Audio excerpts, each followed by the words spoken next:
Hello, my name is Jess and I'm going to share what I believe my experience with coronavirus or COVID-19. I believe that I had the virus in December of 2019.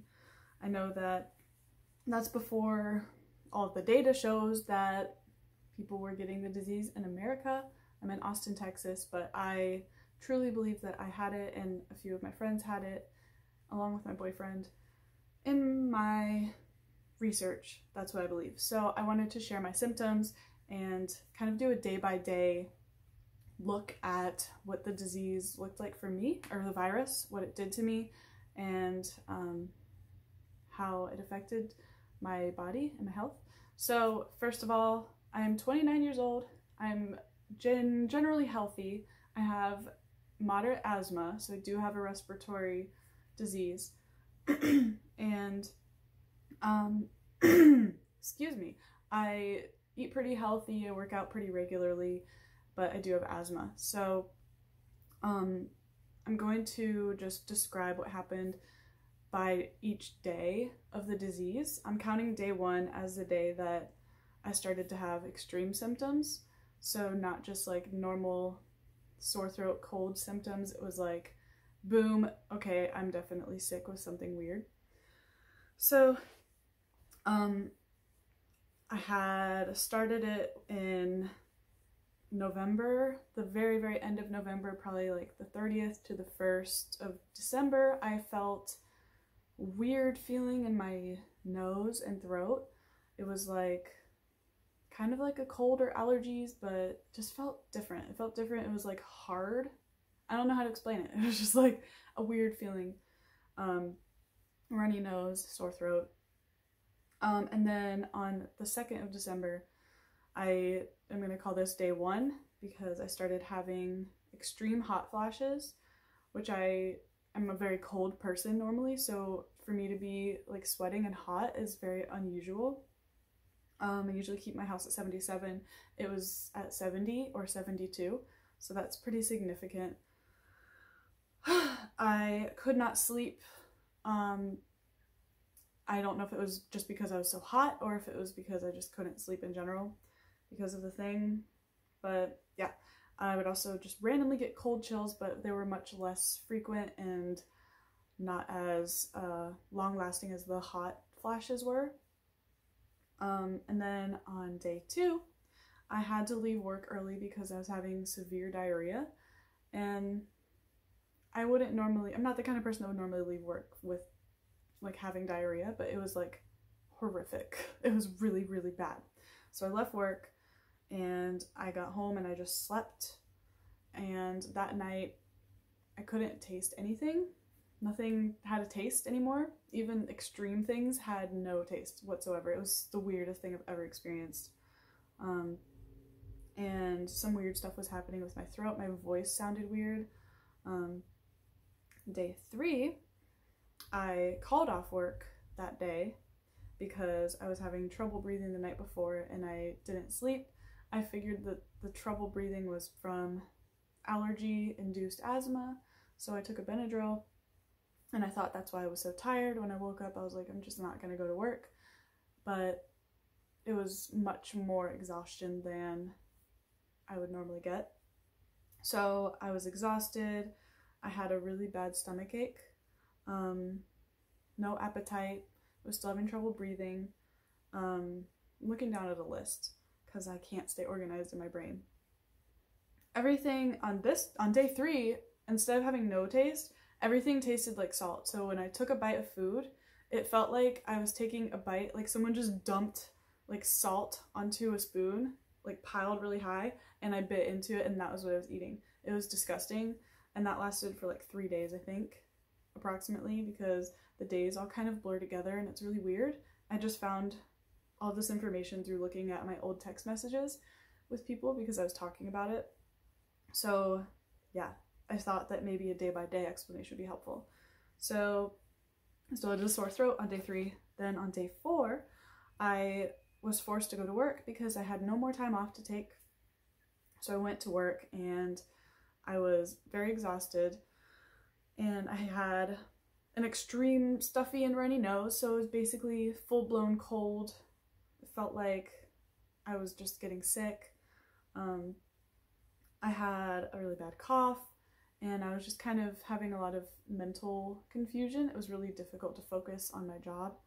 And then that night, I went to a movie with a friend, and on the way there, I started to realize that I shouldn't have done that because I was actually like feeling really, really sick. Like my nose was runny and stuffy, and just like I didn't have enough tissues to control it. And then we got to the movie and I had a cough attack where I couldn't control my cough, and I had to leave the theater and go cough in the bathroom, and it was just really bad, and I wanted to leave. I tried to get picked up, but the person that I asked to pick me up couldn't pick me up because I didn't drive there.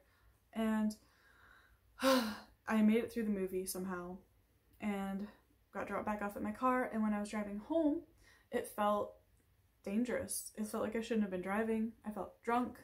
I felt like scared to drive. It was very worrisome. So that was weird. And then that night when I got home, everything got really, really, really bad. So day 4 was the night where I started to feel like I was dying. I actually texted my boyfriend, "I'm dying," like 3 times that night, and it was really scary because I actually felt like I was so sick. Like I felt like I might actually be dying. So my nose was completely stuffed up. I was unable to breathe at all out of it, and that was so frustrating to me. So I actually like rage blew my nose. Rage blew my nose. That doesn't make sense. I blew my nose angrily, very hard, to try and get some kind of airflow, and it ended up making my ears do a thing where you need to pop them kind of, but I couldn't pop them and I couldn't hear as well, and it was really scary because I've never had it where I couldn't pop my ears to be able to hear again. So I was freaking out and I was really scared and I felt like I was dying. And yeah, so that was day 4. Then on day 5, my boss was pressuring me to come to work because I didn't have much time off. Actually, I had no time off. I was in the negative. So I was forced to go to work. I did go to work and I could not function. I don't really know what I did. I think I just sat there in a ball at my desk with my coat on, just like rocking back and forth until they told me to go home.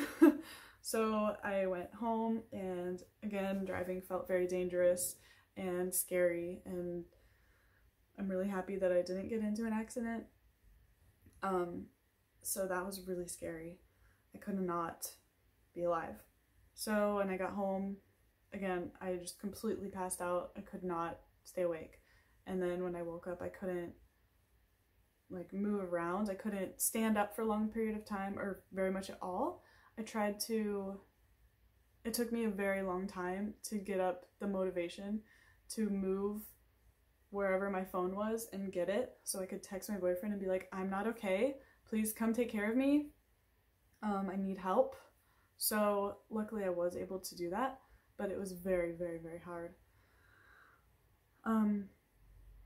Then yeah, at this point I was completely unable to meet my own needs, my basic survival needs. I could not have made that happen. Like I could not feed myself. I couldn't get up to get food.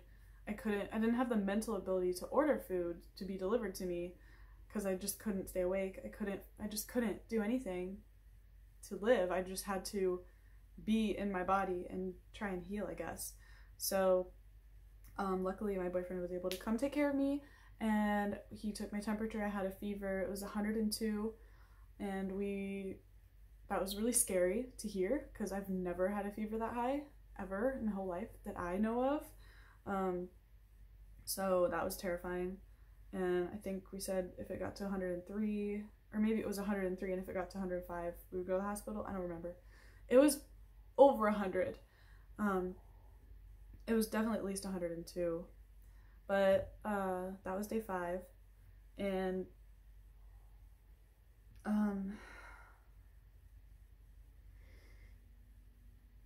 on day 6,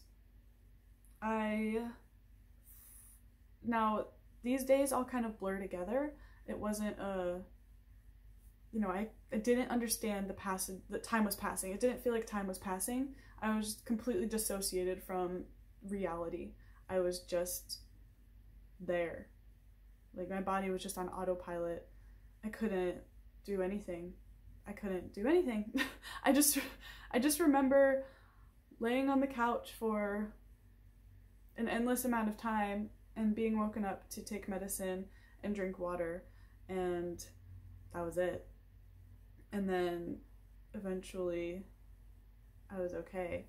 So I had day 6.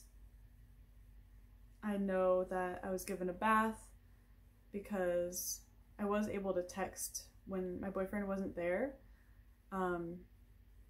at some points. So I thanked him for that. So I know that I was given a bath, which was really sweet, but I remember the bath because it was so, like, such a change of environment. So I just go off on tangents, and I'm sorry, I'm trying to keep it short. I was given a bath, but I remembered not being able to keep my eyes open, not being able to really stay present. I kept forgetting that I was even in the bathtub, and then I would, like, open my eyes and be like, oh god, okay, here I am. So that was scary. I was just like, it was very scary, and that's why he gave me a bath, because I was so scared. I actually really did feel like I was gonna die. I had a moment where I had the choice of continuing to fight or dying, and I chose to stay alive. I remember that choice happening somewhere within, like, the 3 days that are kind of all blurred together. So it was very, very severe. But anyway, so then day 7 was the next day, and everything still hurt. I was still having bad nose problems, tissues all over my house. I believe all of the mucus that came out during this whole thing was clear, which was really weird to me. Usually it's like a different color when you're sick, so that was weird. Then on day 8, I felt a little bit more alive, but still really, really terrible, and I wasn't able to do anything. I think I was able to feed myself at that point. Then on day 9, I was almost fired because I had to call off work again. I was still not ready. I just didn't have the energy to go to work because I took a shower and that was all I could do that day. That was it. So I still had a lot of mental confusion, exhaustion. I was still having diarrhea, and I was having really bad depression. I was in a really good mental state before this virus kicked in, and it was really upsetting to slip back into depression when I had just gotten my mental health in order again. So that was frustrating. Then on day 10, I went back to work. It was really hard. I was still very tired. I was clumsy, like my body didn't quite know how to move, or I was just too exhausted still to really use my body effectively. I was very nauseous. I was nauseous the whole time, but the nausea came more to the forefront because I wasn't just laying on the couch dying. So I was nauseous, I had a low appetite. I ended up sleeping under my desk and during lunch, and I missed my delivery of food because I was passed out so hard. So then after I woke up and realized that I missed my lunch, I was like, I need to eat. So I got really angry and I like rage walked outside, and then by the time I got like far enough away from the building, I was like, uh-oh, I'm like exhausted again and I don't know if I'm gonna be able to get back into the building. But luckily I pushed myself really hard and I made it back in the building. And it felt pathetic because I'm like a pretty strong person, and to have myself get that tired, fatigued after such a small exertion of energy is like unheard of for me. So that was crazy. And then eventually I did get some food, and I ended up getting an empty fortune cookie, and I was like, this is definitely a sign that I'm gonna die. Thought that was kind of funny. But anyway, so then day 11 and 12 were still pretty bad. So now I'm just going to kind of tell you when things tapered off. So the main bad part, like the worst part, lasted probably about 4 days, and the rest of it was just really extreme inconvenient things. So like the nausea. I had extreme mood swings from like day 9 until probably about day 14, and these are approximate guesses. I had a headache the entire time until about day 16. And nausea lasted so long and it tapered off eventually around day 20, but I still couldn't eat eggs because the texture just made me feel nauseous for like a couple months, I mean. So I just started eating eggs again like a couple weeks ago. And this was in December.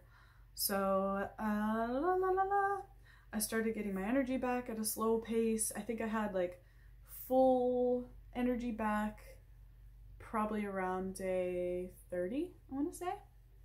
The diarrhea tapered off slowly and eventually ended around day 20. The cough stayed for about a month, and that sucked. So hold on one second. Okay, I know I wasn't really gone, but I was gone. So the last thing I want to say, that was my experience with the virus. I'm 100% sure that I had it based on the research that I've done about the disease, the virus. I keep calling it disease. So I wanted to just say a couple of things about what we can do. I think that for people that have severe asthma or severe immune deficiencies, it's a very, very risky disease, and people can likely die from it, in my opinion. In my experience, I feel like I almost died, and I'm a pretty strong, resilient person. So I just wanted to say that if you are an otherwise healthy person and you don't have a respiratory disease or a immune deficiency, I know that if you're having symptoms, you're going to want to go get tested, but I think that we should save the hospital's resources for people that actually really need help, that need medical attention or like severely. I don't think we should overload the healthcare people with healthy people that are probably going to be fine, that just want to get tested. Just isolate, quarantine, whatever. Everyone else has already said everything. But the last thing I wanted to talk about is that I believe that if I've had the disease, that I am immune from catching it.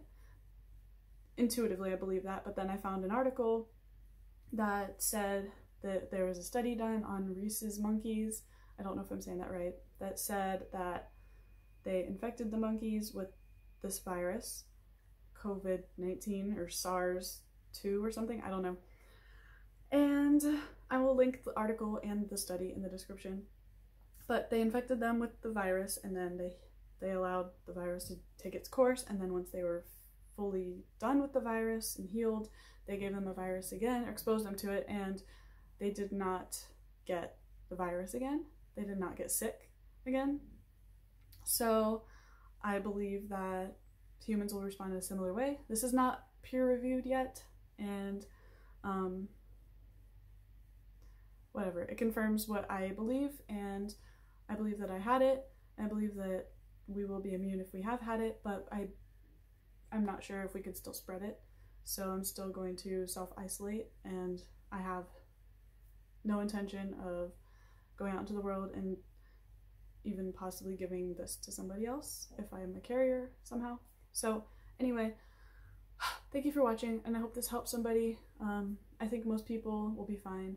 I think people with respiratory diseases and immune deficiencies need to be extra super careful and just don't go anywhere ever if you can help it, until hopefully we can come up with a vaccine or something. But yeah, all right, thanks for watching. Stay safe, everybody. Wash your hands. Okay, bye.